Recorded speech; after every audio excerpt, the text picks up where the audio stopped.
సమయం ఉదయం 6 గంటలు. వైజాగ్లోని బీచ్ రోడ్ ఆహ్లాదకరంగా ఉంది. ఎప్పటిలాగే సూర్యుడు నేనొస్తున్నాను అంటూ తూర్పున ఉదయించడం మొదలుపెట్టాడు. పొద్దున్నే సముద్రపు అలలు చేసే శబ్దాలు కూసింత అలజడిని సృష్టిస్తున్నాయి. మనుషులు వాళ్ల మనసులలో పేరుకుపోయిన చెత్త కన్నా శరీరాలలో పేరుకుపోయిన చెత్తే ముఖ్యమంటూ ఆ చెత్తను తీసేయడానికి మార్నింగ్ వాక్ చేస్తున్నారు. ఒకవైపు సూర్యుడి పలకరింపు, ఇంకోవైపు సముద్రపు అలల తాకిడి, మరోవైపు మనుషులు చేసే శబ్దాలతో బీచ్ రోడ్ కోలాహలంగా మారిపోయింది.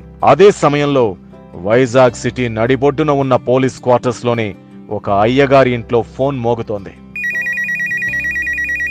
చిన్నతనం నుంచి పోలీసు అవ్వాలనే కోరికతో అహర్నిశలు కష్టపడి దేశంలోని ప్రతిష్టాత్మక పరీక్షలలో ఒకటైన సివిల్స్ పాస్ అయి ఐపీఎస్ అయిన కార్తికేయ నెమ్మదిగా బెడ్ మీద నుంచి లేస్తూ ఫోన్ లిఫ్ట్ చేయబోయాడు.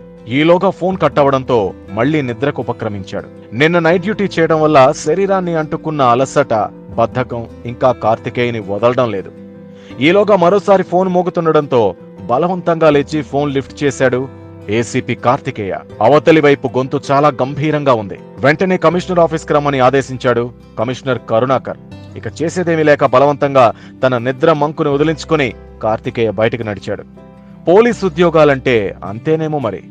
జీతాలు తక్కువున్నా 24 గంటల సమయంలో ఎప్పుడైనా డ్యూటీ చేయాల్సిందే. ఓనమాలు కూడా రాని రాజకీయ నాయకులకి సెల్యూట్ కొట్టాల్సిందే. సమయం ఉదయం 7 గంటలు.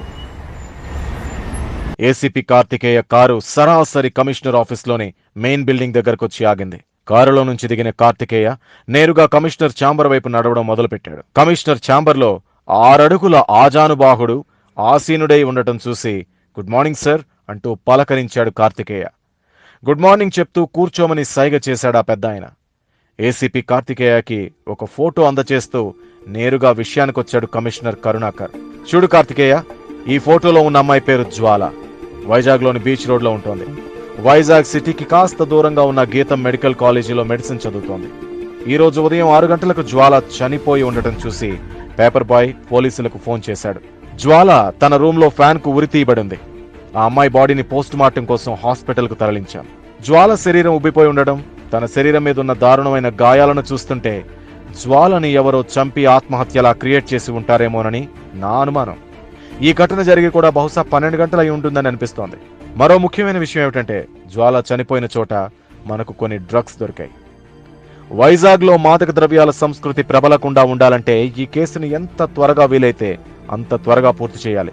అందుకే ఈ కేసుని నువ్వే డీల్ చేయాలి అంటూ కమిషనర్ కరుణాకర్ తన మాటలని ముగించారు. నేను చేయగలిగినంత చేస్తానని చెప్పి బయటకు నడిచాడు ఏసీపీ కార్తికేయ.